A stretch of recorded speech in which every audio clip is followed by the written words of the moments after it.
이사야 7장 21절에서 25절 말씀입니다.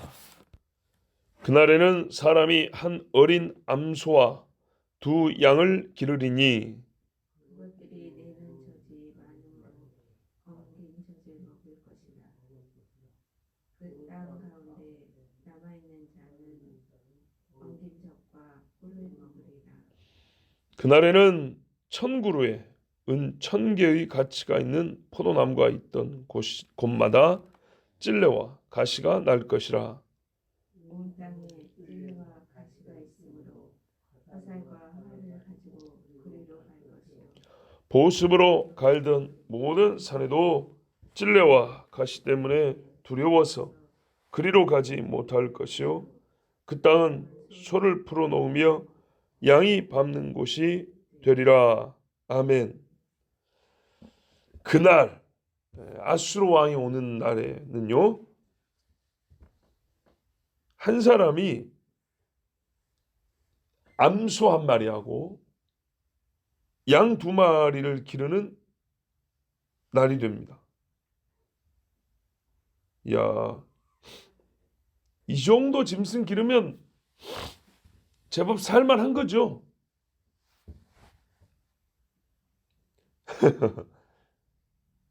그렇다고 하자니 아닌 것 같고, 아니다고 하자니 우리는 그런 것도 없는데 그렇고, 그죠? 자, 전체적인 맥락이 지금 굉장히 이 황폐하고 빈곤하고 큰 어떤 급격한 축소가 있는 그런 상황인데, 소 한 마리하고 양 2마리면 그거 부자 아닌가? 우리 기준에는 그럴 수 있지만 맥락적으로는 이게 좀 안 맞는 것 같고, 자, 이렇게 생각이 됩니다. 야곱 한 사람이 키우던 소가 몇 마리일까요? 양이 몇 마리입니까? 그 집에 어마어마하죠. 자, 이래 생각해야 됩니다. 한 사람이 암소 한 마리하고 양 2마리면요, 절기 때 하나님 앞에 바칠 재물도 없는 거예요. 그렇죠. 목축으로 먹고 사는 사람입니다. 우리 옛날에 시골에 가면 잔반 처리용으로 개 한 마리 키우고 돼지 한 마리 키워요. 잔반 처리용으로. 또는 뭐 사람이 애완용으로 기른다고 합시다.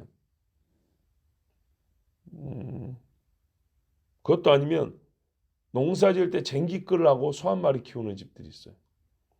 이런 식으로 아주 특정된 목적을 위해서 키우는 짐승이 아니라 목축으로 먹고 사는 사람들이, 업이 그래, 업이. 그렇죠.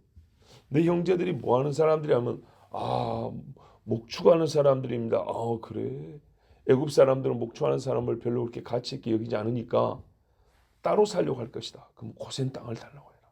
요셉하고 형들이 한 대화 아닙니까? 목축이 업인 사람들에게 암소 한 마리하고 양 2마리면 어찌자는 얘기죠? 다 없어졌다는 얘기죠. 엄청나게 가난하다는 얘기죠. 이거 잡아먹으면 며칠 가고 말 것이고요. 키우자니 이거 뭐 남는 게 있을까요? 그만큼 빈곤한 상태 된 겁니다. 목축이 업인 사람들한테 이거는 다 빼앗기고 다 죽어버린 겁니다. 그래서 어떻게 됐냐? 22절 보세요. 이 짐승들이 내는 젖이 남는데요. 아니, 많아 갖고 남으면 좋은 거 아닌가? 아니죠. 새끼들이 먹어야 되는데 새끼들이 없다는 얘기잖아요. 소 한 마리하고 양 2마리가 내는 젖이 많으면 얼마나 되겠어요? 근데 그거를 다 처리를 못 하는 거예요. 왜? 우리 집도 먹을 사람이 없네. 원래 이 짐승들이 말이죠, 새끼들이 먹어야 되거든요. 근데 다 죽어버리고 새끼들이 먹을 새끼가 없으니까 젖이 혼자 먹자니 남는 거예요. 우유가 남아. 그러니까 어떻게 해요? 그러니까 버터를 만드는 거예요. 이제 응고시켜가지고. 사람이라도 많으면은 하루에 한 잔씩 마시면 될 건데 먹을 사람도 없지. 먹을 짐승 새끼도 없지. 혼자 먹자니 이게 남는 거예요. 아니, 다 큰 소도 아니고 어린 암소라잖아요. 어린 암소. 예. 성체도 아니고 이제 클랑말랑한 것들이 이 암컷이라고 했을 때 세 마리가 다 암컷일지 수컷일지 모를 일인데 소는 분명히 암컷이란 말이에요. 뭐 이게 내는 젖이 얼마나 되겠어요? 근데 혼자 먹자니 남는 거예요. 상태가 이게 좋습니까? 굉장히 안 좋은 거죠. 혼자 먹고 남았다. 그래서 버터를 만들었다. 엉겼으니까 젖을 엉기니까 버터지.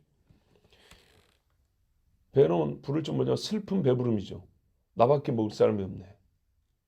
아, 사람도 없고 짐승도 없고 슬픈 배부름이에요. 자, 토지는 어쩌냐? 23절 이하에 보니까 아주 극상품 포도나무 있었어요. 한 그루에 은 하나. 은 하나가 단위가 얼마인지 모르지만 귀하다 그 말이죠. 비싼 좋은 나무였어요. 그래서 포도나무가 1000그루면 은을 1000냥을 줬다 그 말입니다. 그렇게 좋은 과수원이 어떻게 됐다고요? 싹 없어졌대요. 찔레와 가시가 난다는 거예요. 가시밭 됐다는 얘기죠. 아주 쉽게 말하면 가시밭 됐다는 얘기고요. 오만 그 뚜들뚜들한 것들, 수풀에 잘못 가면 막 바지에 달라붙는 것들 있죠. 피부 긁게 하고 이런 것들만 가득하다는 거예요. 포도나무가 어떻게 해요? 불타고 찍히고 뽑히고 그리고 금세 이 아담이 범죄해가지고 저주받았을 때 난 것들 있죠. 아, 그것들이 땅에서 다 솟아난 거예요. 뭐 어떻게 됐다는 얘기죠? 사람이 생산물을 얻을 수 없는 땅이 되어버린 거예요. 좋은 향과 맛이 나는 과일이 없고 하나님께서 복 주신다는 포도나무 상징적이죠. 굉장히 상징적인 포도나무잖아요. 무화과나무, 감람나무 이게 하나님 복 주셨다는 상징인데 없어져 버린 거예요. 아, 포도나무도 없는데 감람나무는 있겠어요? 무화과나무는 남아 돌겠어요? 다 없어진 거죠. 사람들이 먹을 게 없습니다. 이제 왜 이렇게 된 거냐? 일단은 토지가 황폐한 다음에 다시 일구면 되는데 사람이 없으니 일굴 수가 있어야죠. 그대로 묵혀둔 겁니다. 그럴 수밖에 없게 된 거예요. 이 약속의 땅을요, 적과 꿀이 흘렀던 땅을 황폐화시키려고 파리 때 벌떼들이 와가지고 아니 바위 구멍 골짜기 구석구석마다 파고 들어가 앉아있다가 남아있는 유대 사람들 지나갈 때마다 다 잡아가 버리고 죽여버리고 하니까 아니 숨어야 될 때까지 사람들이 쫙 힘든 데 들어서 여기는 아무도 없겠지 하고 숨으로 딱 들어갔더니 이 악한 놈들이 먼저 와 있는 이 지경인데 사람이 남아나겠어요? 자, 이래 돼가지고 또 며칠 있다가 가면 좋은데 몇 년을 땅을 덮고 있으면 숨어있던 사람들이 잠깐이라도 기어 나와서 어디서 먹을 거라도 좀 찾으러 가야 되는데 그럴 수가 없겠죠. 이 파리 때 벌떼같이 엉겨 붙어 있으니까. 그러니까 남은 자의 수가 더 줄고 더 줄고 땅은 사람의 손이 닿지 않아서 가시와 찔레로 그냥 뒤덮이는 겁니다. 그러면 이제 어떻게 됩니까? 이 남아있는 사람들이요. 먹고 살아야 되잖아요. 먹고 살아야 되니까 식량을 얻기 위해서 화살과 활을 가지고 찔레와 가시로 덮인 숲을 속으로 들어갑니다. 이 24절에 이거 왔다는 말들은 아수르 군대 이야기가 아니고요. 남아있는 유대인들 얘기하는 거예요. 왜? 먹고 살아야 되는데 이제 들짐승이 돌아다니는 땅이 되어버렸잖아요. 옛날에는 들어서 과일을 따면 됐거든요. 과일을 따러 가야 될 땅이 이제 만약에 수풀이 돼버린 거예요. 어째야 되죠? 가봐야 과일은 없어요. 농사 지을 땅도 없어요. 어떻게 해야 됩니까? 사냥해야 돼요, 사냥. 그런데 사냥을 하면 도구가 화살밖에 뭐 있습니까? 그래서 화살이나 들고 사냥이나 할까 하고 들짐승이나 노루나 뭐 사슴이나 하나 잡을까 하고 이제 그런 데를 해죽고 다닐 수밖에 없다 이 말입니다. 눈을 피해가면서. 25절 보십시오. 보습으로 쟁기를 말하는 겁니다. 쉽게 말하면 쟁기, 괭이 이런 거예요. 땅 파는 거예요. 쟁기질하고 곡괭이로 땅을 파서 농사를 짓곤 했는데 이런 산에도 가시와 찔레가 덮여 있으니까 이제 사람들이 쉽게 못 들어가고 어떻게 해요? 남아있는 짐승이나 풀어놓고 뜯어먹게 했다. 사냥한다고 잘못 들어갔다가는 또 안전을 보장할 수 없기 때문에 사냥한다고 가는 경우도 있지만 그것도 엄두를 못 내고 이 짐승이라도 좀 키우자 하고 이렇게 넣었다가 풀 뜯고 내오고 이랬다라는 이제 말로 일단 읽힙니다. 그런데요, 뭐가 조금 어색합니다. 전체적인 맥락을 알겠는데 25절 같은 경우는 400년, 500년 전에 신앙의 선배들은요 어떻게 번역을 해서 이해를 했냐면요, 괭이로 땅을 파서 밭을 일궜던 그 야트막한 산들 있죠. 구릉지라 그러잖아요. 이게 24절에 온 땅에 찔레와 가시가 있는 거는 맞는데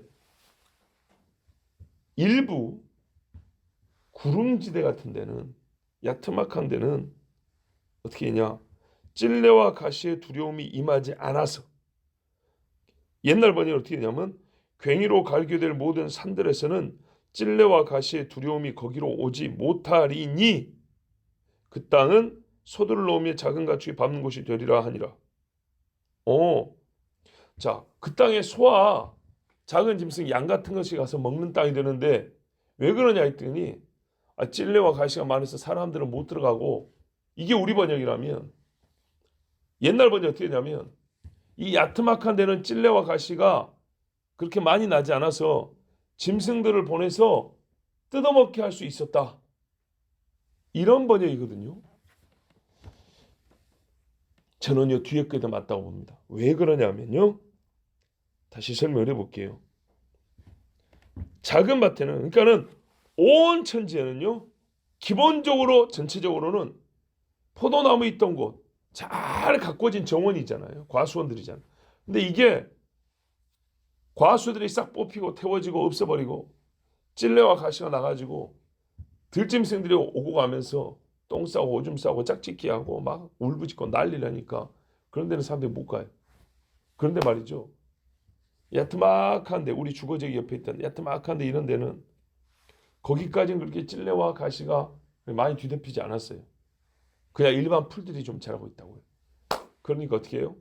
짐승들을 거기 보내고 사냥을 하기 위해서는 할 수 없이 찔레와 가시가 난 대로 화살을 들고 가야 되지만 이 야트막한 데는 일반 들짐승은 잘 오지도 아니하고 풀이 어느 정도 나 있어서 우리가 남아있는 소하고 염소 몇 마리 안 되지만 이걸 끌고 와서 거기서 농사는 못 짓고요, 사람이 없으니까 이 짐승들을 거서 풀 뜯길 수 있게 하나님이 해주셨다, 이런 말입니다. 왜 그러냐, 지금 왜 이게 맞다고 하냐면, 일단 번역도 원문도 이 둘 중에 하나로 번역이 가능한데 이 후자가 맞다고 보는 거는, 제가 짐승을 키워봤잖아요. 내가 어릴 때 우리 집에 염소를 키워봤다고요.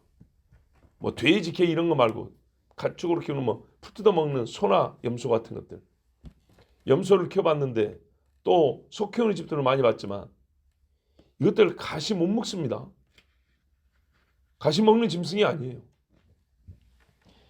가시를 막 이빨로 딱 뜯어가지고 아그작아작 씹어먹는 그렇게 막 대단한 이빨을 갖고 있는 짐승이라거나, 막 입속 피부가 막 가시가 찔리고 긁혀도 철같이 말이죠 버텨내는 그런 강한 뭐 가죽 같은 피부를 갖고 있냐? 전혀 그러지 않아요. 여물이라고 그러잖아요. 부드러운 풀, 그것도 삶아주는 풀, 아니면 연한 풀들을 뜯어먹지요. 가시나무를 막 풀어헤치면서 막 뜯어먹고 길 만드냐? 절대 안 그래요. 이 짐승들 상해고 죽어요. 예. 숲풀에 잘못 들어가면 막 엉키고 해가지고 애들이 제대로 살 수가 없어요. 봐보세요.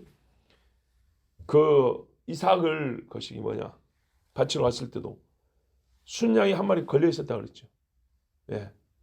풀이 있는 데서 키워야지, 이런 막 우거진 나무 있는데 이런 데 가면은 걸린다니까요. 예. 그래서 풀은 초장이라 그래요. 초장. 대관령 목적 어떻게 생겼던가요? 예, 옛날 우유 그 꽉에 프린트되어 있는 대관령 목적 한번 봐보세요. 초원이에요, 초원. 소, 염소, 양은 이런 데서 키우는 거예요. 무슨 뭐 가시와 찔레, 짐승들 다 죽어요. 먹지도 못하고. 그래서 이게 맞는 거예요. 아하. 하나님께서 한두 마리 남은 가축들, 남은 사람들에게, 그 얼마 안 되는 남은 사람들에게 우유와 버터를 제공할 수 있게 해주셨어요. 그런데 얘들도 먹어야 살 거 아닙니까? 가시와 찔레 먹으면 못 살아요. 먹지도 못하고. 그래서 요것들의 목양이 가능할 수 있도록, 이 짐승들이 뜯어먹을 풀들이 있도록 어느 정도는 풀이 있고 또 안전이 보장된 땅이 있어야 되는데, 이 짐승들이 싸우는 짐승들이 아니니까 안전해야 되잖아요. 하나님께서 야트막한 구릉지대는 그렇게 찔레와 가시로 뒤덮이지 않게 해주셔가지고 이 남아있는 사람들이 우유라도 짜서 먹을 수 있도록, 이 짐승들도 풀을 먹어야 되는데, 이 근방에 그런 데는 이 짐승들이 와서 좋은 풀을 먹고 또 남아있는 짐승들도 젖을 내고 번성할 수 있도록, 다시 그 수가 회복될 수 있도록 하나님이 그렇게 보존해 주셨다는 말입니다. 이렇게 보면 어떻게 됩니까? 하나님께서 심판하시지만 남은 자들과 남은 가축을 두셨고, 남은 자들 위하여 남은 가축에게 필요한 땅을 남겨주셨다. 이런 말이 되는 거죠. 자, 아스루 왕에 의해서 황폐된 전체 땅하고 구분해서 괭이로 팔 만한 모든 산들이라 부른 이유가 이것이라고 보여집니다. 구별된 일부의 땅, 거기에 짐승들이 풀을 먹고, 조금만 먹으면 돼요. 조금만 있으면 돼요. 왜? 짐승 수 얼마 안 되니까. 그러나 그거라도 있어야 짐승도 살고 남아있는 사람도 사는 거예요. 지금 이 사람들이 어떻게 해요? 옛날처럼 그렇게 막 농사할 사람이 없어요. 일단 몇 년 동안은. 수가 너무 적으니까. 땅이 있어도 그거를 뭐 이렇게 돌을 걷어내고 물을 대고 막 종자가 어디 있어요, 지금 종자가. 이래서 하나님께서 급격한 축소, 진짜 열의 하나라 그랬잖아요. 우리가 이미 봤듯이. 그러니까 모든 절망 가운데 있지만 그루터기가 남아있는 것처럼 땅도 요만큼, 짐승도 요만큼, 사람도 그만큼. 그래서 하나님께서 다시 살게 해주셨어요. 예, 유다는 아수르 왕의 침략과 그의 동맹 이집트를 비롯한 여러 나라의 군대로 말미암아 온 땅이 황폐되고 극소수의 사람과 짐승이 남을 것입니다.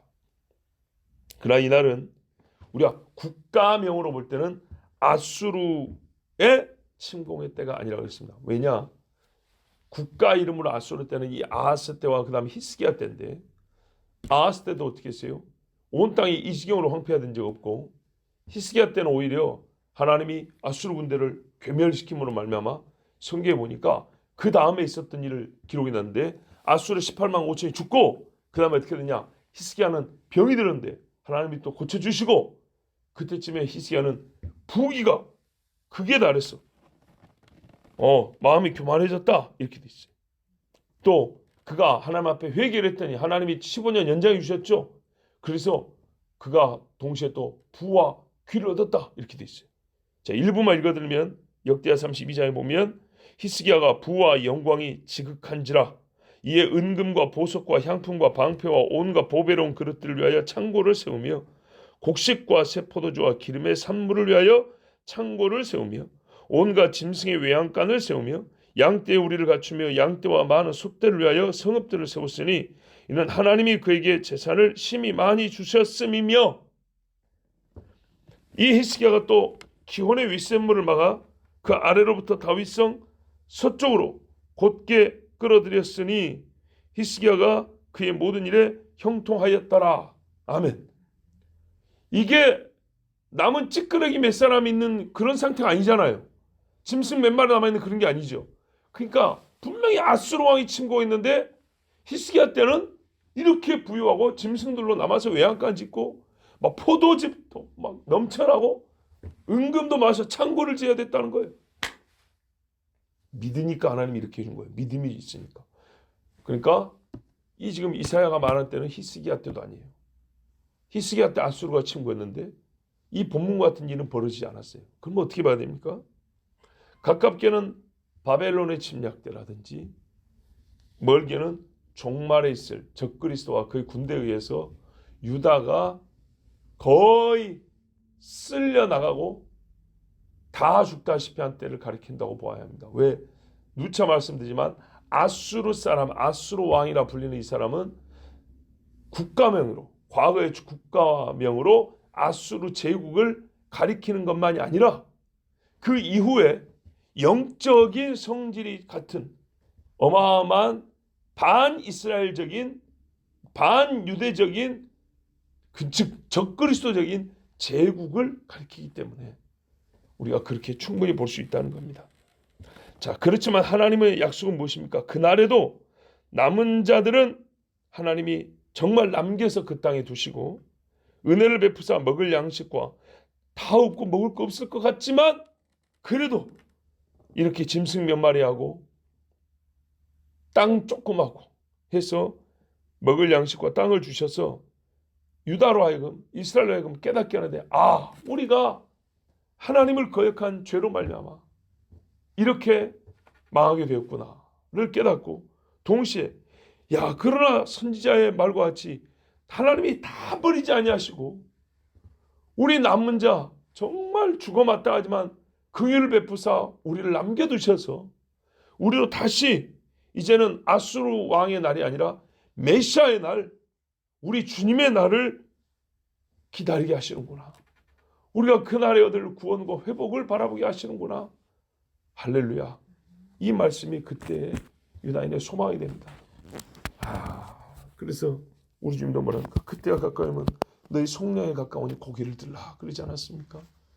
이 피하여 숨어있는 사람들이 고개를 듭니다. 오늘이 이 말씀이 그날을 준비하여 우리에게 주신 말씀인 줄 믿습니다. 1차는 유대인들에게요. 2차는 우리 신자들에게 주신 말씀입니다. 하나님의 진노 중이라도 긍휼을 잊지 마옵소서라는 하박국 선지자의 기도대로 하나님이 심판날에도 하나님의 귀한 사랑하는 자녀들 남게 해주시고 꼭 보호하시고 메시아의 날을 보게 하실 줄 믿습니다. 기도하겠습니다. 아버지 하나님 감사합니다. 주를 바라보게 하시고 주님 앞에 우리가 서게 하시고 우리 일상의 삶에서부터 하나님이 정말 우리를 징계하시나 남겨두시고 채찍으로 때리시나 역시 보호하시는 것을 봅니다. 아버지 우리는 그래서 믿습니다.